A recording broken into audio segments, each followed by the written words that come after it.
Hi, so this video I wanted to talk about the causes of OCD. There are three main popular theories: genetics, serotonin, and pandas. So the first one I'm talking about is serotonin. It's because it's the most popular and most of us heard that word at least a few times. Serotonin is a neurotransmitter. Think of it as a chemical messenger in the brain.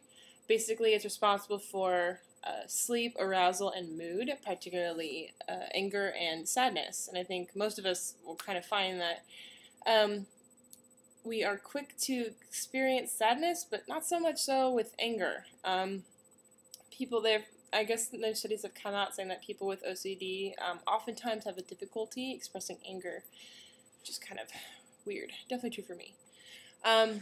And they know that there is a link between serotonin and OCD, but they don't really know which causes what. And it's not so much that the levels of serotonin are too low, it's more that the serotonin receptors are not binding properly, not really getting the serotonin. So even if you bombard your system with it, you may not even absorb it or use it properly, which is why only 20 to 40% of people are actually helped by SSRIs. The next one is genetics. So if your parents have it, chances are like you're more at risk, or if you have it, then somebody in your family might have it too.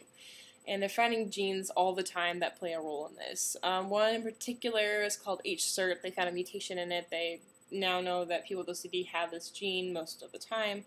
So new research comes out all the time. It's pretty interesting. If you Google it, you'll find a lot. And lastly is PANDAS, which stands for Pediatric Autoimmune Neuropsychiatric Disorders, which basically means that if a kid had got a tic disorder or OCD suddenly, then it could be cured by antibiotics because it was caused by group strep A, or strep group A, whatever. Anyway, so that's pretty cool, which means that like if a kid, just got OCD all of a sudden, he could have a cure, and it would just be antibiotics. It'd be really easy. But the sad thing is, though, that not a lot of doctors are on board with this theory or have heard of it. It is very controversial, and so if that was the issue and a kid didn't go to the doctor that knew what was going on, he may not get help. Additionally, this really only applies to kids, so it's just because you have strep doesn't mean that it affects you, and most of us are not going to experience any relief in our symptoms because of this, especially if we're adults. So that's basically it. I hope I summed that up well enough, and if you have any questions, message me as always.